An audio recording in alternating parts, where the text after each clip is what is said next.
To Vietnam, where a property tycoon has been sentenced to death in the country's biggest ever financial fraud case. Truong My Lan was one of 85 people on trial for embezzling $12.5 billion. The death sentence is seen as unusually severe. Lan's arrest last year was part of an anti-corruption drive that's engulfed the top levels of Vietnamese politics. Let's look at this with Truong Vu, who is a professor of political science and director of the US-Vietnam Research Center at the University of Oregon. Welcome to DW, Professor. $12.5 billion sounds like an awful lot of money. Put that in perspective for us.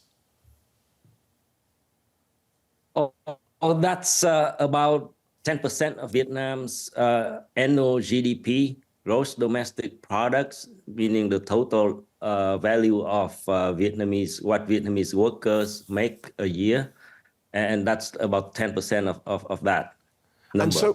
And so, how did Truong My Lan do this? Well, this is just a basic bank fraud, and she was able to do it because she was able to bribe top officials through her political connections, and she was just embezzling money from the bank to use for a real estate investment. And she was able to do that, like I said, because of her political connection, political protection by the top officials. Right. Because people are going to look at this and you think, how do you steal 10% of a country's GDP and nobody noticed? But you're saying she bribed people, but she must have bribed an awful lot of people for that to go either unnoticed or unchallenged. For how long? The case took place around 2012, so it has been going on for about 10 years. And I'm sure the officials knew about that, but they just pretended to look the other way, because her main patron used to be a very powerful man. He was the party chief of Ho Chi Minh City and a member of the powerful Politburo of the Communist Party. So he was one of the top 15 or so leaders of the country. So he was so powerful, and he was ruling Ho Chi Minh City like his own fief. And he was her main patron for a long time. And he retired in 2015.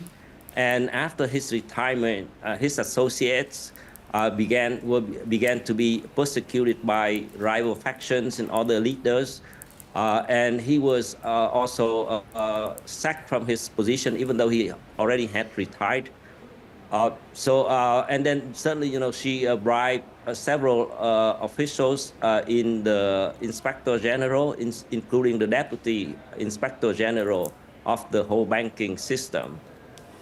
She bribed them, gave him $500,000, and she gave the chief inspector of the banking system in the South perhaps around $5 million, and various other officials. OK, so this corruption spread far and wide and to the upper reaches of this one-party system.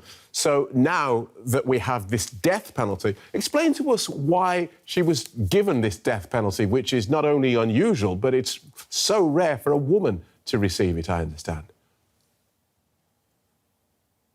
It's within the frame of punishment for criminals like her. So it's not quite, it's not unpredicted, but it's, I believe it's going to be commuted. But they want to give her a very heavy sentence so that she is willing to give up the information about her other assets, because they still want to recover the assets, many assets from her that they have not been able to.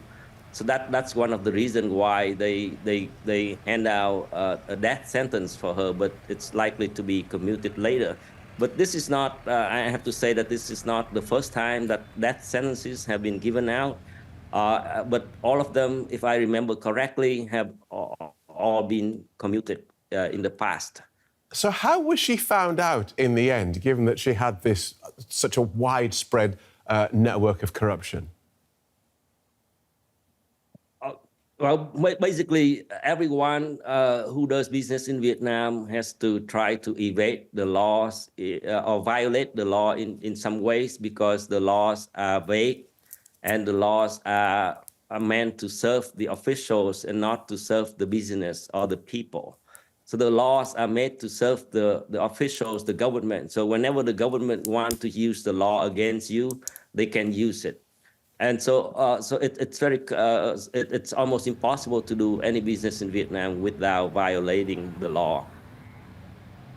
Thank you so much. So she has violated the law, and the officials knew that. But then she was protected by top officials. They could not reach her, they could not touch her until her patron retired, and that's when they could go after her. Right. They should turn that into a film. It's fascinating. Professor Truong Vu from the University of Oregon, thank you so much. Well, thank you very much.